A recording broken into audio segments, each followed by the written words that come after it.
good morning, good afternoon, and good evening. Welcome to another episode of Voices for Excellence. I am your host, Dr. Michael Connor, CEO and founder of the Agile Evolutionary Group, and also, as you know, the host for VFE.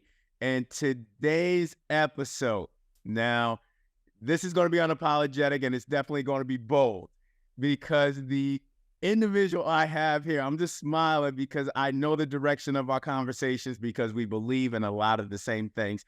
But he is an author. He is doing his thing across the country with regards to keynoting, leveraging mathematics education across the country. He is one of the experts. I should take it another level. He is a czar when it comes to mathematical pedagogy in the context of being culturally responsive in our classrooms. But more importantly, he brings, I like to say, that level of being comfortably uncomfortable with the topics that need to be addressed in education. And without further ado, right, the first time I've heard Dr. Chris Childs, right? We're going to go way back. First time I heard Dr. Chris Childs speak was a pre-pandemic. I think I was in my second or third year as a superintendent, and Chris was the keynote for my district, and boy, did he move my district. And then I just been following him ever since, and I've seen him and feel his energy when he presents topics that make people feel uncomfortable. But I'm like, yes, Dr. Childs, that is exactly what needs to come up. So without further ado, my brother, Dr. Kristopher J, welcome to VFE. Long time no see, my brother. Man, it's great to see you. I'm excited. I heard so much about this show that you do. I don't call it a podcast. I call it a show because you are changing the world with what you're doing. I'm excited to be here today and to jump in this conversation. Absolutely. Dr. Childs, listen, today we're going to call it is called the Voices for Excellence Show. It's a show, man. It's not just a podcast. You got video going. You got the audio piece. This is a show that's about to change the world, change education. I'm getting hyped up. Let me calm down. Let me calm down. You gotta calm down, brother, because you just gave me the keys to be the next Montel Williams. There you go. There you go. Dr. Childs, it's so good to see you here. Listen, unapologetically, we're going to just jump right into the show because I want my audience to feel your energy, to feel your expertise, to feel your level of what excellence in education looks like simultaneously and how we can interface that, because I want to get down to your expertise with regards to math instruction, your book, specifically focusing on Black girls in math, STEM, wow, and then what you're seeing in the landscape of education today. But let's get to the first question, because this is one of my favorite questions. I'm inferring I'm going to know who you're going to pick, the group you're going to pick, because I just got that vibe. I'll tell you the equity song that, when I see you, this is what I think of. But when leaders, educators, whether it be cross-sector partners from the research world or even change agents across the country, when they hear, engage, or even listen to a keynote address by Dr. Kristopher J, what equity song comes to mind when they listen to your message? I know I just jumped on, and when remember the first question, I'm like, okay, this is the song and this is the group when I think of Dr. Chris Childs. But when others hear, see, engage, and listen to you, what song comes to their mind when they listen to Dr. Kristopher Childs? So if you ever see me live and in person, I always play a Michael Jackson song. I hit them with either We Are the World, or They Don't Really Care About Us. I'm talking about children. Yep. But what comes to mind, really, this is my jam. This is one of my hidden songs. I play this song daily. It's a song by William Murphy called Just Us. And it spells just, J-U-S. I'm going to give you all the lyrics, and you'll hear why this is really my equity song and the work that we're doing. I'm going to give you a couple lyrics. We're so tired of hoping and praying, so tired of waiting on other people to change. We want justice. Even if it's just us, there's still enough of us. We can change the world. This is what equity is about, folks. We keep worrying about everybody else. All we need is just us to change the world and do what we got to do in this work of equity, and not just state equity, but as Principal Kafele states, we got to become equity.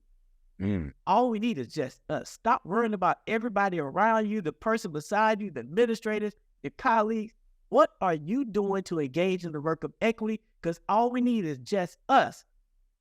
And we'll pull some people up along the way. But William Murphy, just us. That's all we need, and we're gonna change the world. I love it. And one of my my tagline is change the world. And when you say change the world, right? I want to elaborate, or I want to do like a side variant, right? Of that is Rosa Parks, her famous quote: "It only takes one person to change the world." And that, there's that causality between William Murphy's "Just Us" and then Rosa Parks would say change the world, because all we do, if we just use us or just us in it, we really can change the world. And someone asked me, do I really think I can change the world? I said, absolutely. Absolutely. But I could change the world with the coalition, right? And if we think about that Just Us song, and I know that, Becoming Equity has to be with us, but that song, man, Just Us, I would listen, Dr. Childs, I was way out there. You want to know what song I chose for you? What song you chose? Public Enemy, Fight the Power. All right. I played Fight the Power. What's funny, I played Fight the Power in a session. Every session has a song. Right. If you name, I got a couple different ones that go into the trick bag, depending upon the vibe. Yep. But yep. It's still unapologetic. Yeah, I hear you. And listen, Just Us is just as much as unapologetic. Or I should go to Public Enemy, Welcome to the Terror Dome, right? Yep. Oh man, but you are so right with that, because when we talk about equity, and this is another kind of a subvariant of a question from your message, right? When we talk about equity, Dr. Childs, and I really want to get into it. I saved it for the end, but I want to front end it and back end it, right? Front load, and then want to kind of finish this the podcast or the show, with kind of sandwiching equity, in your context first, before we even get into it, right? I really love, and I've heard your definition of equity. For my audience today, how do you define that in practice, right? And then we'll have this kind of like this coherent theme of that definition of equity go through all of our questions. But just from the outset, for level setting purposes, what is your definition of equity? So working with open up resources, this is a definition that I've crafted and others have chimed in to modify, but a working definition of classroom equity. Check it out. Classroom equity is a state that would be achieved if students fared the same way in society, regardless of race, ethnicity, gender, class, language, physical or cognitive disability, or any other social cultural characteristic. In practice, equity means all students receive necessary supports and opportunities in a timely fashion so they can develop their full intellectual, social, emotional, and physical potential to succeed.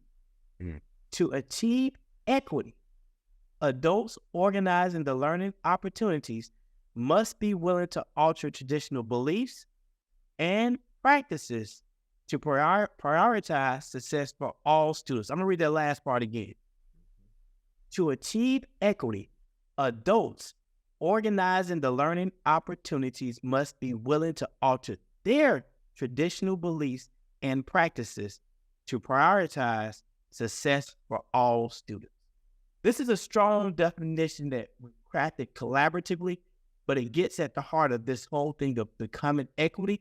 And not this statement, every child gets what they need. That sounds good. That feels good. But at the heart of it, this is what classroom equity is. And most importantly, adults, what are we doing to make it come to fruition?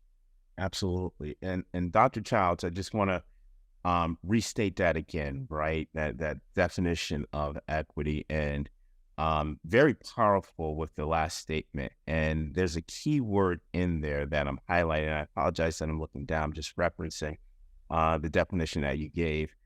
Alter their traditional beliefs and practices. Okay. My audience out there, right? And I'm bringing this up to the superintendent lens when we talk about continuous improvement or change management processes where we are underscoring innovation for equity and equity for innovation simultaneously in this reciprocal manner. This definition of equity, but focusing on altering their traditional beliefs and practices. Now, when I think about how, and this goes back to W.E. Deming, right, where his quote that he says, the system is designed perfectly for its outcomes that it's going to get. And I paraphrase a little on and off. Now, when I think about the model, right, the Thomas Jeffersonian model, industrial model, and if it's perfectly designed to get its outcomes, obviously now we already see this chasm between the system and the student demographic that it is serving, right? 50% 50% Black and 50% brown, right? Where these numbers are trajecting there 2025. So what I'm thinking is that if we're underscoring practices and beliefs in an industrial model that is primarily designed for the mainstream, this is going to be a culture shift in education, not just districts, in education in itself. Keep this in mind as we go through the podcast and the show of altering their traditional beliefs and practices to prioritize the success of students. Now, Dr. Childs, with that kind of like that high-level definition explicitly and implicitly within each of these questions, you epitomize intentionality with your work, right? Your boldness on your stance for families and students, and unapologetic through your research and book. But now looking at achieving excellence in the AC stage of education, we need to be even bolder to create equitable learning environments or an equitable model for all. You just gave your definition of equity. This must include student voice. Now, when we talk about altering practices, students must be incorporated into the equation to empower them to be a part of the design, right? But you have advocated on this for various platforms for students' voice. So from an organizational change mind frame, right? I want to look at this from a disruptive lens for impact in the context of equity. Where do we start if we truly are trying to influence our model to be more inclusive with the historically marginalized student groups as a priority to achieve equity and excellence in the AC stage of education? At first, you got to start with that person you see in the mirror. You have to start with what is your why for even want to engage in this work of equity and just engage in this work of education. And your why, I'm going to give you a spoiler alert. Spoiler alert, it has to be bigger than you because you're going to quit on you. Just being honest. Everyone starts, especially in the U.S., these New Year's resolutions. Oftentimes, by February 1st, we've quit all those New Year's resolutions because we're going to quit on ourselves. So when you start to think about what is your why, that ties in the work of equity. Why do you really want to do this? And it's going to be bigger than you because then now you have some accountability for the work that you're doing. So that's the first thing. The second thing in this work, we need to think through intentionally and being specific. What are you realistically trying to accomplish in your career? Realistically, what are you trying to do? Oftentimes we enter education and looking at what we need to get done. We try to be Amazon, a jack of all trades. Amazon has a little bit of everything, but they really don't get a lot of things done because they do a little bit of everything. Right. As opposed to what I'm challenging teams around me, be Chick-fil-A. What does Chick-fil-A sell? At home, chicken. They sell chicken. Yeah. Starbucks, their main product is what? Coffee. Mm-hmm. And in the South, we have a place called Five Guys. Their main thing is burgers. Yeah. We oftentimes, as leaders especially, and I'm just speaking to leaders, we try to be Amazon. I'm going to do this. I'm going to do this. Be intentional with what you're trying to accomplish and collaborate and partner with others in this work of achieving equity for children to make sure they have what they need. Now, I'm going to use the term children. A lot of times in education, we formally say students. Think that's very formal. It's an ID number attached. But these are children that we're working with. There's someone's pride and joy, and that humanizes them through the term of children I don't care whether they're 18 years old or 5 years old, they're still a child. Right. And we have to understand when we think through our why, being intentional, we're impacting innocent children. And that's why their working definition, it says at the end, altering your traditional beliefs. We as adults create these pieces. The children can only enter into these environments that we as adults have created for them. Thus, the reason we want to be intentional. We want to be specific in what we're trying to do and what we're trying to accomplish. And then earlier you mentioned the statistic of how the demographics of children in the school system is changing. Absolutely. I want to challenge us. We use the term oftentimes historic. We use the term of minority students, marginalized. I'm reframing that and getting us to use the term historically excluded. Because we've actually historically, if we haven't marginalized them, they're not minorities. Let's talk about that in a minute. We historically excluded them, and adults have been intentional in these efforts because right now, if you're listening to the show in present time, we're in 2023. We have all this technology and devices. We can do all these predictions. We know exactly who is not getting what they need. So it's an intentional historical exclusion of children. And now when we come back to this minority piece, they're not the minorities. Because globally, they're actually a global majority. So it's, again, getting us as adults to reframe who is under our purview in our school system, who we're working to serve from an equitable lens, and stop othering in the subgroup in children. Yeah. Children. Absolutely. And Dr. Childs, right? I'm going to be doing this kind of this interface and, going back and forth, looking at it in two silos, but trying to make connection with everything. And I'm going back to your definition again of equity. And when we talk about altering their traditional beliefs and practices, right? And this is just pertaining to beliefs, moving from historically marginalized, right, to historically excluded. Now, when we talk about, and to my audience, when we talk about a mindset shift at the organizational level to probably create a shared mental model around core beliefs, what Dr. Childs is getting into is the assumptions, the genetic structures of culture, right? Where now we're bringing in different vocabulary, a new vernacular.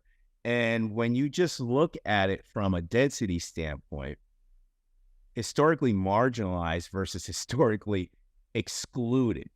Wow.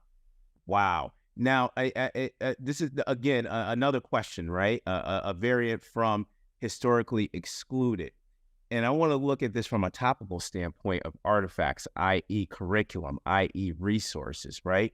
Can you just elaborate or associate, I know, Chris, I'm sorry. Can you associate historically excluded with some of those topical artifacts that we see in our schools today and how we can try to eradicate this historically exclusionary approach that we're seeing now in education to going back to altering beliefs, altering their traditional beliefs and practices where we know we have to prioritize success of students?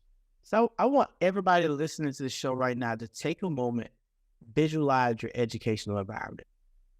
I want you to take a moment and visualize yourself walking through that front door as a child. Look around. Who do they see? Who don't they see? Not only from the personnel working there, what images do you have on the wall? Oftentimes when you first walk into the building, we have the past administrators in the hallway or past people that have gone through these halls. Who do they represent? Who don't they represent?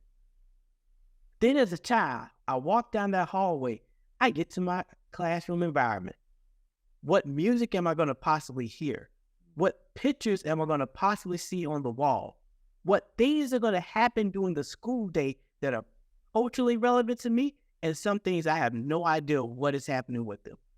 Then when I open up my book, and my background is math education, so I'm going to pick on math education. When I open up my subject book, if it's math, perfect, favorite subject, or whatever subject is a child's favorite subject, when they open up your curriculum materials, what do they see when they open the materials? Who do they not see? On the first page, you see the authorship page. Who do they see? Who don't they see? Then when they look through the pages and the images, who do they see? Who don't they see? Then when they go into your context and your examples in class, who do they see and who don't they see?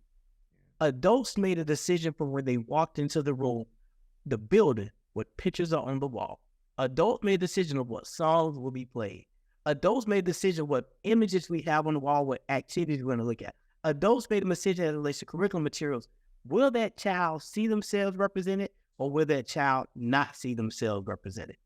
All of those are intentional moves that impact their child's success. And then some of you will say, well, Chris, you know, the school has been here. The books are the books. So I want you to do this. Think about something you care about the most, that you wear on your heart, that this is who you are. Think about it. Now, I want you to enter an environment for about 6 hours a day. And that thing you care about the most, when you get to the door, leave it at the door. You can't talk about it. You can't see it. You can't experience it. How would you feel?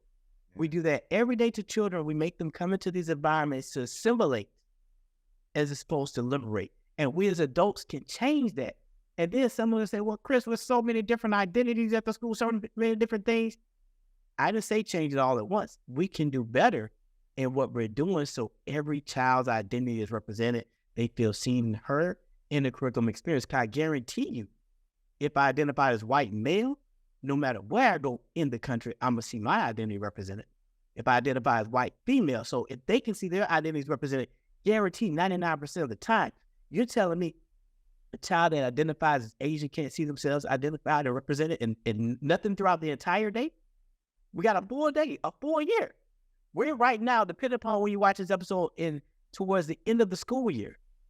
There are children who have never seen themselves represented in any experience in school.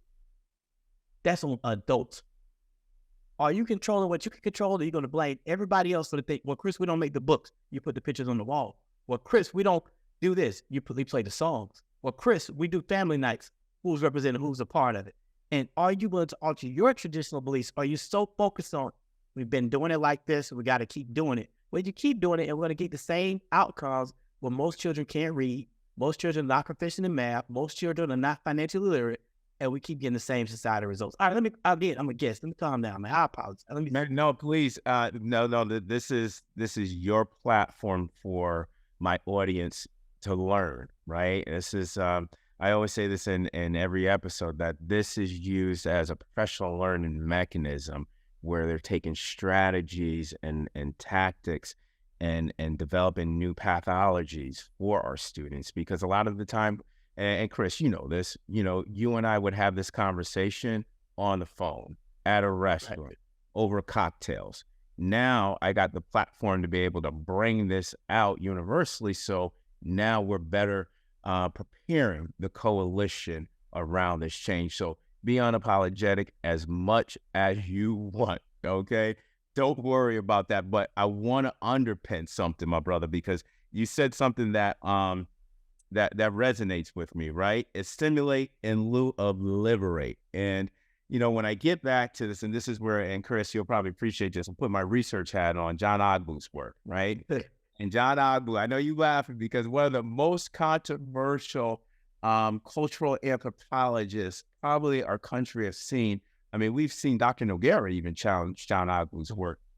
But there's elements, right? Obviously, there's elements of Ogbu's work that I don't believe, but there's elements now that is changing my mind because a significant component of my literature review was challenging his theory around, assimilation versus, well, he contextualized it as involuntary minorities, non-involuntary minorities, and the involuntary minorities that assimilate to the mainstream culture develops this level of fictive kinship, right? But now when I think about this assimilation, but it doesn't lead to this level of liberation, which I think that now our environments have to be able to do, because you're absolutely right. I didn't see representation of me until college. And the only representation of me I saw was in the physical education area where they're playing sports. I didn't see a black or brown scientist. I didn't see a woman who was a scientist. I didn't see black or brown individual as a protagonist leader, within the book, right? I didn't see that, and our students still don't see that, that level of representation. Let alone we still carry this notion that if we have, let's say, a Dr. Childs or Dr. Connor in front of them, and we're wearing uptowns and we have braids down the hair, that doesn't mean we're bad teachers. We can be masters of pedagogy. We just don't fit the traditional norms. So I really like how you say it's adults, because the images, the teachers, the music, the resources, the community events follow the traditional normalization of what we're used to, where now we're like, okay, we got to put who we are on a shelf for 6 hours and then come back into the real world. Why can't we align the real world, the economic demand, with our school demand with that? But we can talk about 10 hours for that. That's why I'm cutting myself off. But let's get into your book. You co-authored, man. I mean, and this is crazy, right? And this is what I love about you. I will put you up against anybody in the context of math pedagogy.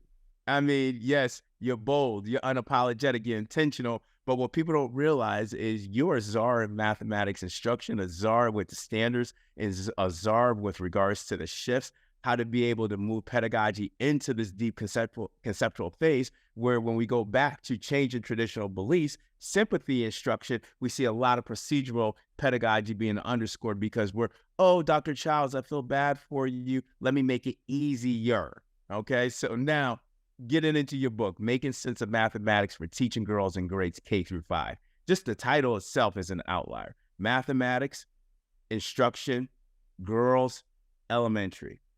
Outlier, outlier, outlier, outlier.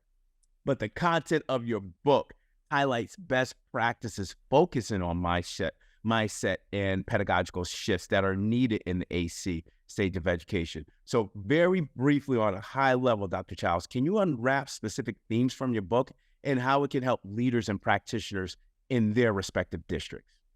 So with this book, I'm just quickly pointing out my co-authors identified as women, because I got pushed back one time. Why do you write a book about teaching math for girls and you don't identify as a girl? My co-authors identify as women.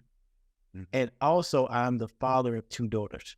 Mm-hmm. So for me, when creating this, it became very personal, because oftentimes, and I told them, they won't see themselves represented in the STEM fields along in my field in mathematics, right?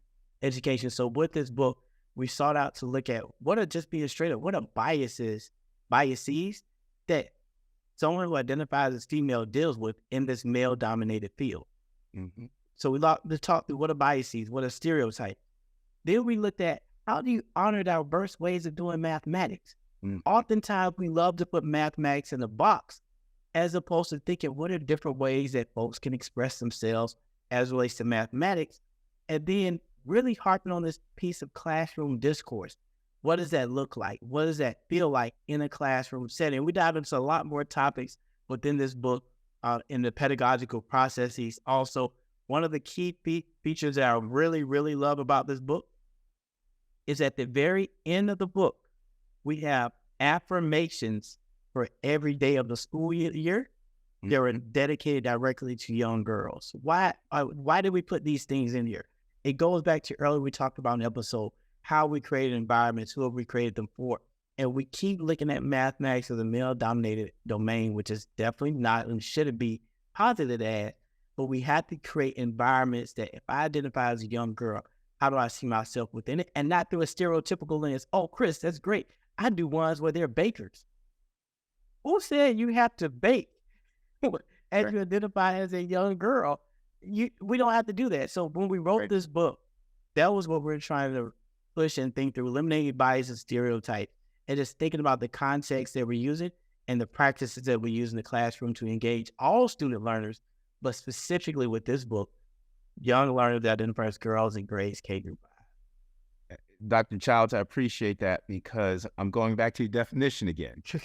and my rationale is asynchronous learning, where they can play this back over and over again to really deepen the content and the strategies that you're unwrapping. Going back to your definition, all students needing the necessary resources right? And that's one phrase that I'm pulling out from your equity definition, because what you just highlighted with regards to affirmations for every day, uh, moving classroom instruction, traditional classroom instruction, where there's more discourse, and honoring the diverse ways of math, where you're leveraging girls as the focus. I go back to your definition of equity, gender equity. You know my stance with regards to gender equity. All students needing the necessary resources, right? Or receiving the necessary resources. That's another one where we have to alter their traditional beliefs and practices. Yes, changing that outlook of STEM education, where we need to now dismantle the inequities from a gender purpose. Right. I mean, I'm glad that we're seeing more of a push to it. And I'm even going to go even further beyond math instruction. We need to be able to push gender equity in the context of organizational leadership, CEO, superintendent. Yes, because listen, Dr. Chow, I'm going off. That's why I did not look. I know I was going to go on a tangent, but you fired up all the time.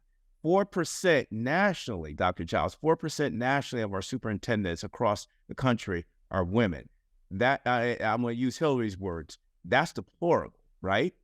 And now when I bring it down to the context of your book, I'm sure when we see women in STEM-related fields, it's deplorable, right? I'm tired of seeing men as engineers, chemists, in these STEM areas, in these STEM jobs, aerospace, manufacturing. We need to be able to dismantle those gender equities to invite more women that are making decisions, but also sitting at the table with men, constructing those algorithms, constructing those models. But we got to introduce them at the school level, like you said. And to me, this is just being culturally responsive to everything that you're highlighting. And it's so one of the things I have you talking about. Let's go to corporate really quick, because we have a lot of administrators and leaders listening. Who is your direct report? And typically, your direct report is going to get to your role one day. I have a statement that I use. Are you training up someone who does not look like you in terms of race, ethnicity, and gender identity to become you? Wow. What? And that's how we can. Can you say that one more time? One more time, Dr. Childs. Who are you training up under you, and that is different from you in terms of race, ethnicity, identity, and gender identity to become the next you? Absolutely. Other identities matter. So I don't want anyone to leave just saying, what about the other? But those identities matter the most because they're forward facing, and people making assumptions about them, but they impact folks' career. They also impact from an economic lens based upon someone's assumed gender identity, how much you make. Okay, that's the data. But my piece is, what are we doing as leaders to change this table? Who is at the table? Who is in the room? We oftentimes do a lot of affinity mentoring. You know, the next Chris, he is the next Chris just like me. No, I love Chris. We don't need another Chris in the world. Right. We need someone else. Now, does that exclude me from working with others, like my sisters? Y'all listening? What you mean, Chris? Trust me, I work with my sisters. I mentor you also, but I'm also intentional about, if I'm about this work of equity and about this work of change, everybody getting an opportunity to be in these roles, and especially just being in these leadership rooms. I get tired. It's intentional that these leadership rooms are a bunch of old white guys. It's intentional. It's a bunch of guys club. So I purposely surrounded myself around women, folks who identify as women. And I say that intentionally, y'all, because I want to be respectful, because I want to make sure, do they get the same opportunities? I surround myself with folks of a lot of different identities that are typically not in these meeting rooms, and I call them in. Hey, I'm going to this meeting. I want you to be there, to give them the opportunity to see it, to feel it, to taste it. And brothers, y'all gonna hit me up next. What about us? I still look after my brothers, but it's easier for me to mentor you all, get you to where I'm at. It's easy.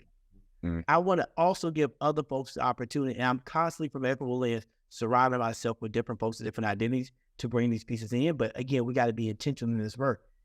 Bringing it back to education, we're intentional about the work of children.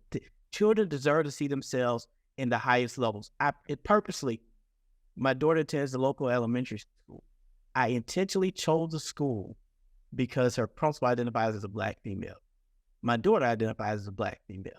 And my daughter knows a little bit, but she's starting to see, I see why I'm at the school, Daddy. I can see someone like me every morning, because I love the principal. She's at the door every morning greeting my daughter. Someone like me at the highest level. I can do this. I can be this. I see myself represented within it. It goes a long way, folks. Absolutely. Well stated, Dr. Childs.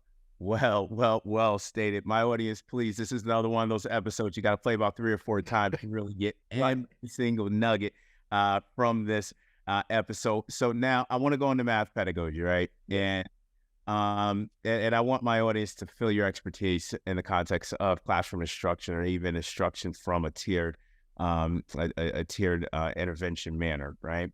So math instruction, we know it has to be shifted radically in order to be able to have students think deeply. A lot of, what we see universally, and this is not anything towards any independent teacher learning organization, but holistically as a problem of context, deeper than a problem of practice, is that we have to be able to shift from this procedural fluency type of, just kind of basic rudimentary facts that we are great at teaching, but now get into that deeper level, right? That deeper level of higher thinking that is needed, specifically when we're moving into this new economy of Delta 2030, right? There's a misalignment of instruction, essentially what I'm stating.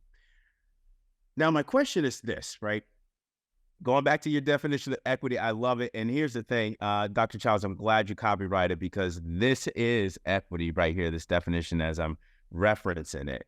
And when I look at the military model right now, the industrial model, and when I look at your definition of equity, we're basically doubling down on this model, even to the point where we're at this first year of the AC stage of education, right? We're underscoring industrialization, essentially. Mm-hmm. But where do we start to shift teacher practice, right? I know you're big on building professional learning environments where there's continuous learning for practitioners, right? Really going deep and ensuring that is happening in the classroom. But when we start shifting teacher practices and instructional leadership at all tiers, how do we make sure that pedagogy is being impactful, culturally responsive, and more importantly, being systematized, that higher level of instruction systematized in the AC stage of education, so we can meet all needs? So this is what we got to think through, folks, to this math approach. I remember when I was in school, my teacher, I love calculators. I love technology to this day. My teacher always told me, you won't always have that calculator, Chris. You need to learn the formula. You need to learn these strategies. You won't have that calculator. Right. And I said, whatever. I had the watch calculator at one point. I'm always have a calculator. But I want to publicly, it's the first time I've ever done this. I want to apologize to my teacher. You all were right. I would not always have a calculator in my pocket. You were right about that. I don't have just a calculator. I don't have a calculator in my pocket. What I actually have is a computer in my pocket. Now, the question I have for my educators out there, we're not going in reverse with technology. Right.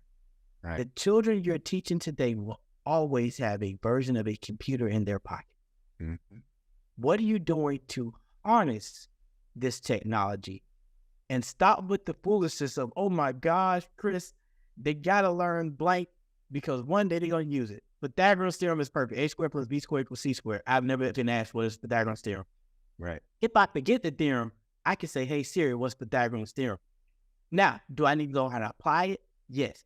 That's what I mean by harnessing the power of technology. I was saying, if Siri can solve the task, and that's an iPhone or Android users, y'all don't know about Siri, get an iPhone. If Siri can solve the task, it's too easy of a task. We need to develop problem solvers and not just rule followers. Yeah. So here's what I call my big four for environments.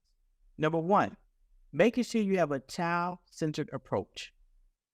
Make sure you have a child-centered approach. We love in education. I care about child-centered. I care about them first, and we create an environment that literally they're just an afterthought. Are we creating context and situations that's child-centered? First thing. The second piece, use rich problem solving that allows the multiple approach entry points into the task, into the problems. When I say rich problem solving, yes, I'm talking about word problems. No one is going to ask a child on the street one day, your fact families was 7 plus 7, was 8 plus 8. But they will ask them, hey, you're walking into a store. You have $10. This item is $7. How much change do you get? That's problem solving. Giving them rich word problems. If they can solve the word problems, they can solve the routine problems. So 1, child-centered approach. 2, use a rich problem solving. And with the rich problem solving, it gives them multiple entry points. Every child can engage in it. Even if they can only say, I can count to 7 or I can count to 10. That's their entry point. But if you just give them a problem, 7 plus 3 equals blank, they don't have an entry point. You either get it or you don't. So we want to use rich problem solving to provide that opportunity. So that's number 1. Number 2. Number 3, we need a discourse enhanced environment.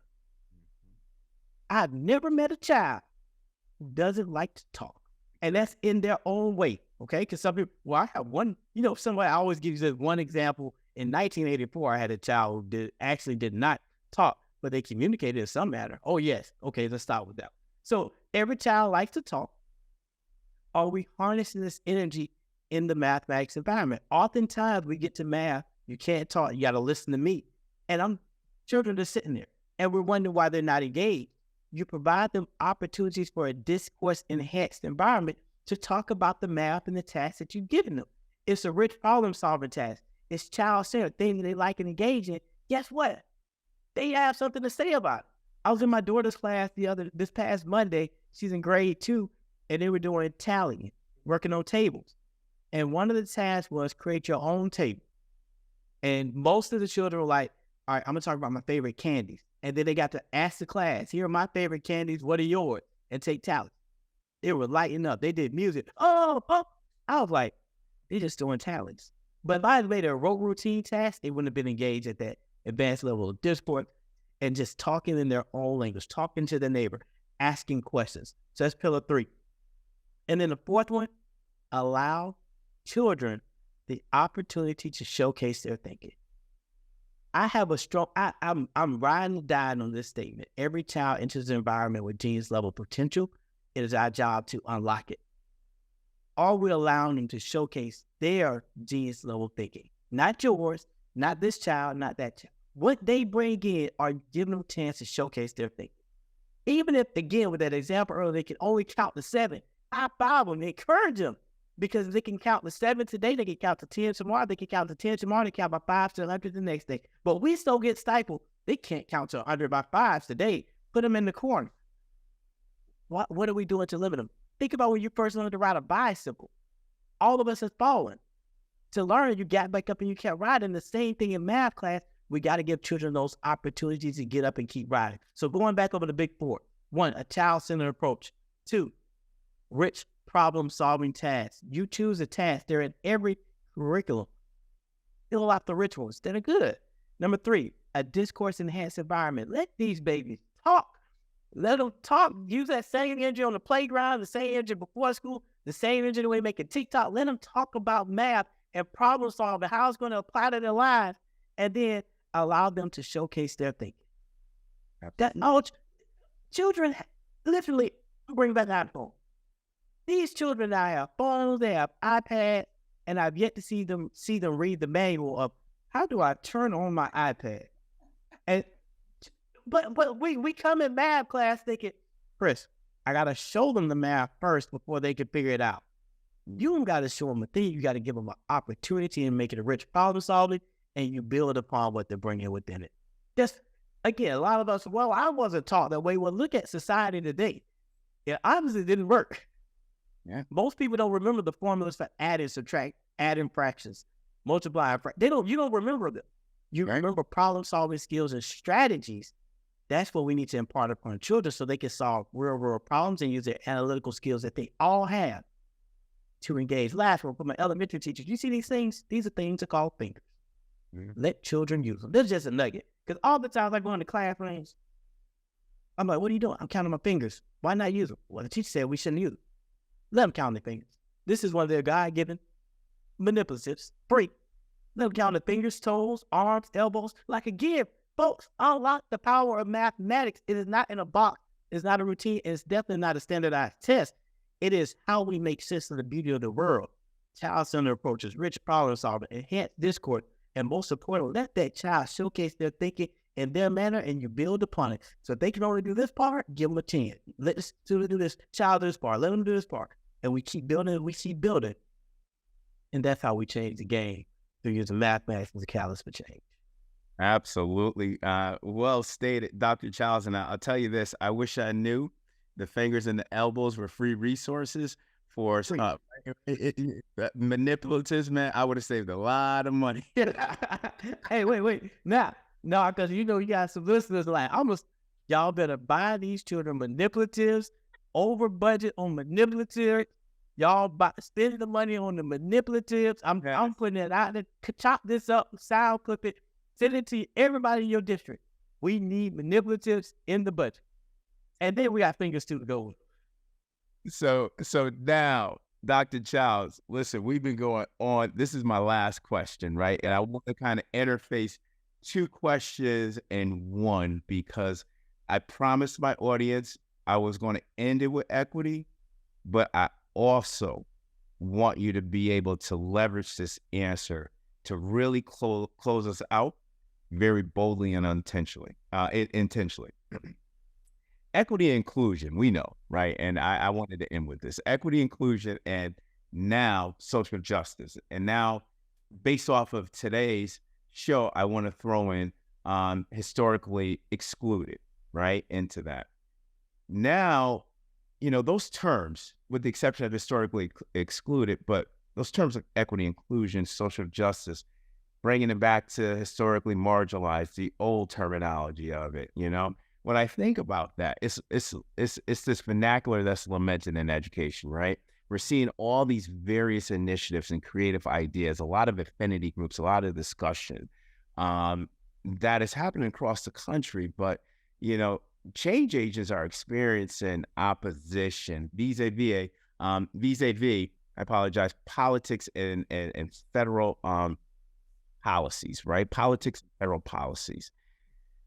It is going to be challenging for the next 4 years, I think, to make these necessary shifts to be bold against these politics, against, federal policies that we're seeing that are essentially eliminating 50% of the demographics of our students, historically excluded, which is continuing. But what I want you to do is, in 3 words, what do you want today's audience to leave with? If they were leaving our show, leaving the podcast, supporting urgency of now in the AC stage of education. We're hearing all this about equity. We're hearing all this about social justice, inclusion, but really we need to support this urgency of now in the AC stage of education. So what 3 words do you want our audience to leave with to go and make change in this new dimension? I'm going to take a little liberties. I want to jump back to policy, and I'm going to leave you with the 3 words and wrap. Perfect. Here's the thing, folks. People create policies. People can change policies. We get so stuck on these policies, not thinking through, just as people can enact inequitable ones, what are you doing in your environments where you can enact equitable ones? Are you taking advantage of it? Because people create inequitable policies, they create equitable ones. Oftentimes we harp on they're creating all these policies and hindering us. What policy are you creating to make it better? If you have the space to do it, are you doing it? And if you don't have the space to do it, what are you doing? Because education is political, this country is political. What are you doing to work to change policies? They can be created, and policies are in the eye and the hand of whoever has power. Mm-hmm. That's all I'm going to say. Now, to close it out, many things. Amazing. My 3 words are this. I love how you kept going back to the working definition of classroom equity. This is my why and when I do what I do. 3 words of this, folks.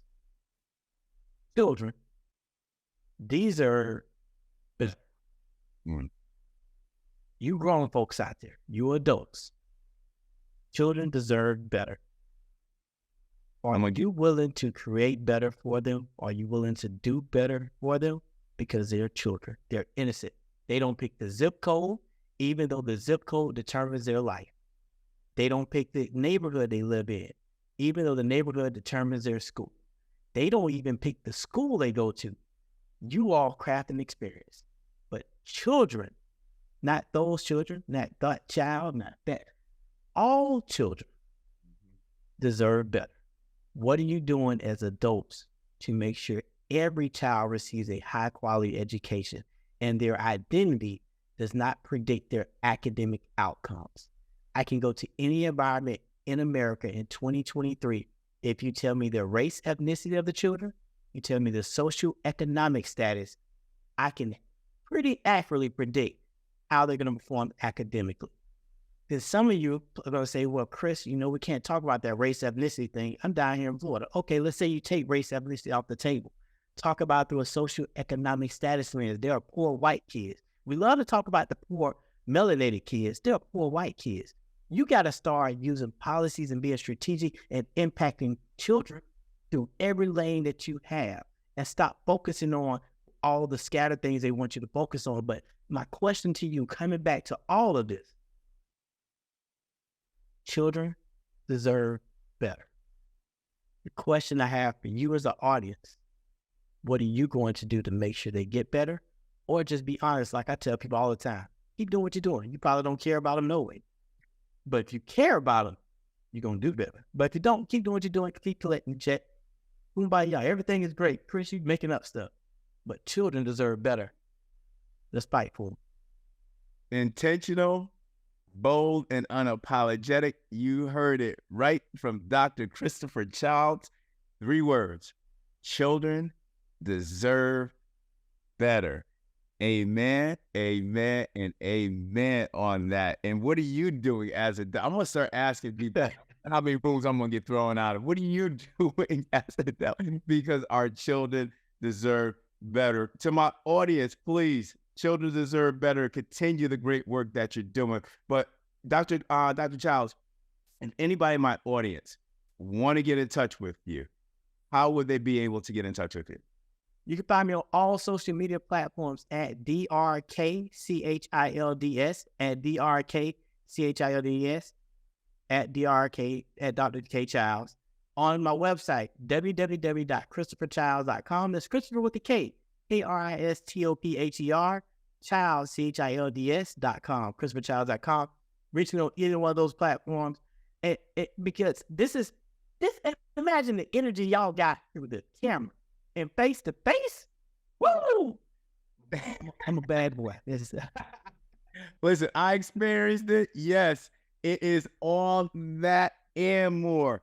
Dr. Kristopher Childs, thank you for being a guest on VFE. Such an honor to have you on here. You made it, brother. I'm glad. Listen, this has been a long time to make it. What we've been DMing each other, texting a lot in the past couple months, and now we finally did it because, listen, you were in high demand. No lie. I got 3 different text messages. You have to, do you know Dr. Kristopher Childs? Yeah, I know Dr. Childs. You have to get him on your podcast. So I was listening to my people. I was listening to the audience. Bring Chris Childs. We got him. Doc, appreciate you, brother. I appreciate it. Keep doing the amazing thing you're doing. And I love the show. And keep doing the show. It's taking over. Absolutely, my brother. And on that note, onward and upward. Have a great evening.